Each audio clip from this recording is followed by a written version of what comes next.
দাম্পত্য জীবনে সুখে থাকা এটা জীবনের সুখের অন্যতম মানদণ্ড। যার দাম্পত্য জীবনে সুখী না, সে অনেক সম্পদশালী হতে পারে, অনেক প্রভাবশালী হতে পারে, অনেক পদের অধিকারী হতে পারে, অনেক বড় দায়িত্বশীল হতে পারেন, অনেক বড় নেতা হতে পারেন, অনেক বড় পরিচিত পপুলার মানুষ হতে পারেন, তিনি সুখী না। সুখের অন্যতম বড় একটা প্যারামিটার হলো দাম্পত্য জীবনে সুখী হওয়া, স্বাচ্ছন্দ্যশীল হওয়া। টাকা পয়সা এবং সামাজিক অবস্থান দিয়ে মানুষ সুখী হয় না। আমাদের কাছে অনেক মানুষ এসে চোখের পানি ফেলেন, তাদের সামাজিক অবস্থান অনেক মজবুত, কিন্তু তারা পারিবারিকভাবে সুখী নন। সুখের সাথে এই টাকা পয়সা এবং সামাজিক অবস্থানের সম্পর্ক আপনি যতটা আছে মনে করেন, বাস্তবে ততটা নাই। তাহলে কিসের সম্পর্ক? আসুন আমরা সেই জায়গায় চলে যাই। নাম্বার 1, আপনার দাম্পত্য জীবনের সুখের জন্য সর্বপ্রথম এবং প্রধান করণীয় হলো আল্লাহ তাআলার কাছে অনেক আগে থেকে দোয়া করতে থাকা। দাম্পত্য জীবনের সুখের জন্য দোয়া কিভাবে করতে হবে আল্লাহ শিখিয়ে দিয়েছেন। রব্বানা হাব লানা মিন আজওয়াজিনা ওয়া যুররিয়াতিনা কুররাতা আয়ুন। আল্লাহ, আমার পরিবারের সদস্যরা যেন এমন হয় যে তাদেরকে দেখলে আমার নয়ন জড়িয়ে যাবে।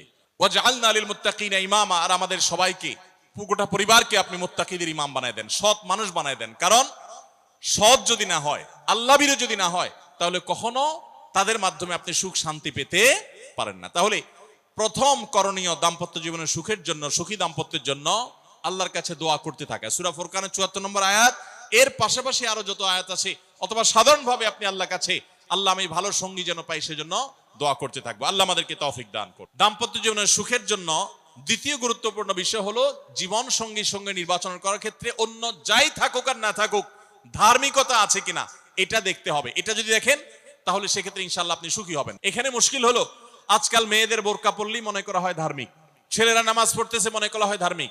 এটুকুই শুধু ধার্মিকতার সংজ্ঞা নয়। ধার্মিকতার সবচেয়ে বড় সংজ্ঞা হলো কোরআন এবং হাদিসের সামনে সে নিজেকে আত্মসমর্পণ করে কিনা, সে সারেন্ডার করে কিনা।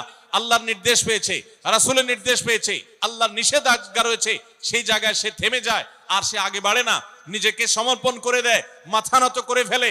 এরকম যদি হয় তাহলে সেই ছেলে নিয়েও সুখী থাকবেন, সেই মেয়ে নিয়েও সুখী থাকবেন।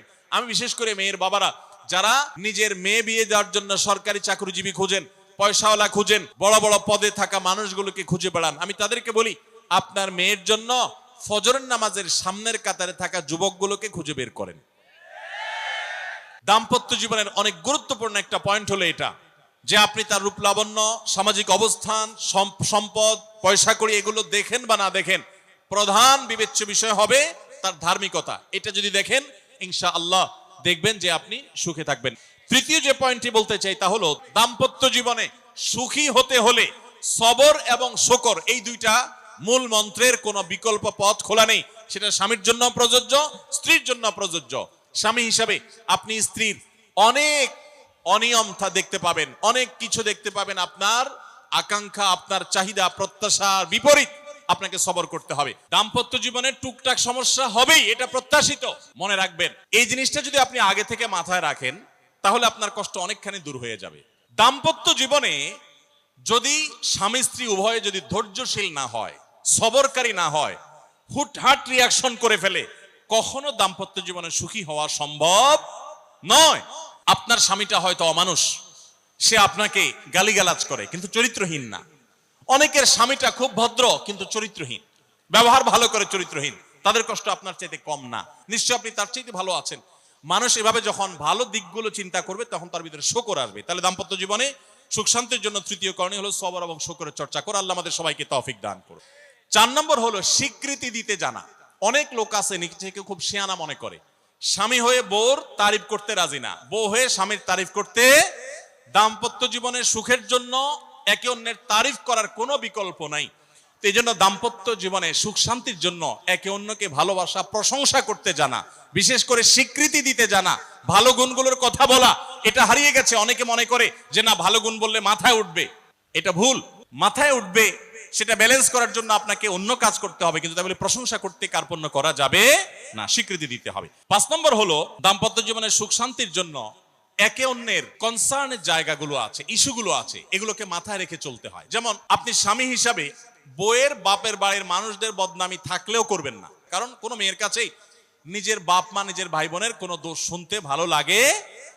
ঠিক একইভাবে মা বোনরা যারা আছেন তারা স্বামীদের দুর্বল পয়েন্টগুলোকে মাথায় রাখবেন। যে কথা বললে স্বামী স্ত্রী উভয় জানেন যে যেটা বললে তার মনে কষ্ট হয় সেটা তাকে বলবেন না।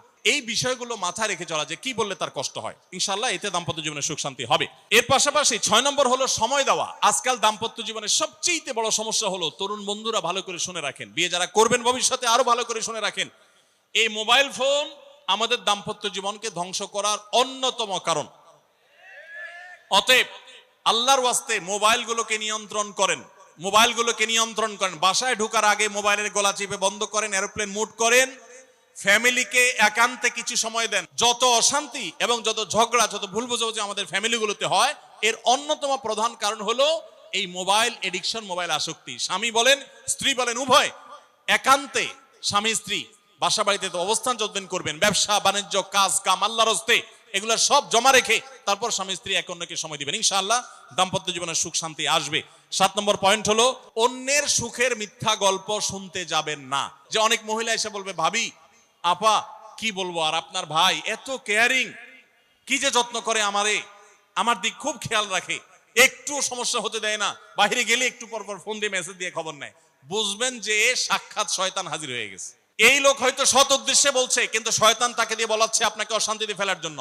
মনে রাখবেন, তাদের সংসারে এমন এমন অশান্তি হয় যেগুলো হয়তো আপনাদের হয় না, শুধুমাত্র শয়তান ওইগুলো আপনার সামনে হাজির করছে। খবরদার, ওইগুলো দেখে খুব সহজে একে অন্যের প্রতি জাজমেন্ট করতে যাবেন না। 8 নম্বর, ক্ষমা করতে শেখা। দেখুন, ক্ষমা করতে না পারলে দাম্পত্য জীবনে কেন কোন জীবনে আপনি কখনো সুখী হতে পারবেন না। আপনি যদি বলেন যে কতবার ক্ষমা করব, যতবার আপনি আল্লাহর কাছে ক্ষমা আশা করেন, আপনি আপনার স্ত্রীকে, আপনি আপনার স্বামীকে, আপনার জীবন সঙ্গীকে, যে কোনো মানুষকে ততবার ক্ষমা করবেন। আপনি জীবনে একই পাপ কতবার করেন, আল্লাহ মাফ করবেন আশা করেন না, তাহলে আপনার আল্লাহর বান্দাকে কেন আপনি ক্ষমা করবেন না? বিধায় ক্ষমা করা এটা শিখতে হবে। আল্লাহ তাআলা ক্ষমাশীল মানুষদেরকে ভালোবাসেন, বিধায় আমরা ক্ষমা করতে শিখবো ইনশাআল্লাহ। 9 নম্বর হলো শয়তান যে সমস্ত জায়গাতে ধোঁকা দেয়, এই জায়গাগুলোকে ক্লিয়ার রাখা। যেমন একটা পয়েন্ট বলি, স্বামী স্ত্রীর মধ্যে কিছু কিছু জিনিস প্রাইভেট থাকতে পারে। আপনার স্ত্রী আপনার শ্বশুর বাড়িতে ফোনে কথা বলেছে, কি বলেছে, আম্মা তোমার সাথে কি বলেছে, তোমার আব্বা কি বলেছে, তোমার ভাই কি বলেছে, ব্যক্তিগত বিষয়গুলো খুব বেশি খোঁচাখুচি করে জানতে যাবেন না। এগুলো জানতে গেলে অশান্তি হবে। অনেক সময় দেখা যেতে পারে কোনো কিছু দেখে আপনার সন্দেহ হয়েছে, তাহলে এটা পেটের ভিতর রাখবেন না। আবার খারাপ ভাবে উপস্থাপন না করে সুন্দরভাবে উপস্থাপন করুন যে আমার কাছে এরকম মনে হয়েছে, তাতে সাময়িক ঝগড়া হোক, কিন্তু আপনি ক্লিয়ার হয়ে যাবেন এবং নিজেদের মধ্যে কোনো ঝামেলা থাকবে না। শয়তান বিশেষ করে ওয়াসওয়াসা, কুমন্ত্রণা, সন্দেহের রোগ দিয়া দাম্পত্য জীবনে সবচেয়ে বেশি অশান্তি তৈরি করে। এজন্য সন্দেহকে কোনো স্থান দিবেন না। যখনই সন্দেহ আসবে বুঝবেন যে শয়তান এটা সৃষ্টি করছে। সর্বশেষ 10 নম্বর হলো শাসন করার যদি কখনো দরকার হয়, স্বামী হোক আর স্ত্রী হোক বা সাধারণ মানুষের ক্ষেত্রে এটা প্রযোজ্য, রাগের মাথায় কখনো শাসন করবেন না। শাসন করতে হলে মাথা গরম হয়ে গেছে একটু সবর করবেন, ঠান্ডা মাথায় শীতল মাথায় তারপরে শাসন করবেন। যখন রাগ উঠছে তখন কিছু বলতে যাবেন না। আপনার রাগ উঠছে আজকে, আপনি নিয়ত করেন আগামী 24 ঘন্টা পর এটার আমি বিচার করব, একটা বিহিত করব, এটার আমি কিছু একটা করে ছাড়বো। 24 ঘন্টা টাইম নেন, ইনশাআল্লাহ আপনি নিশ্চিত থাকেন 24 ঘন্টা পর যদি আপনি এটা নিয়ে বসেন, তাহলে আপনার এই বসাটা অনেক বেশি হবে ন্যায়সঙ্গত। এটাতে কোনো প্রকার সীমালঙ্ঘন থাকবে না, রাগের চোটে অন্যায় আচরণ হবে না, জুলুম হবে না, বাড়াবাড়ি হবে না, যথাযথ শাসন হবে। এই জন্য ভাইরা, রাগ যখন হয় ওই টাইমটাতে ঝগড়াঝাটি করতে হয় না। আল্লাহ তাআলা আমাদের সবাইকে সুখী দাম্পত্য জীবন নসিব করুন, বলুন আমিন। আস-সুন্নাহ ফাউন্ডেশন, উম্মার স্বার্থে সুন্নাহর সাথে।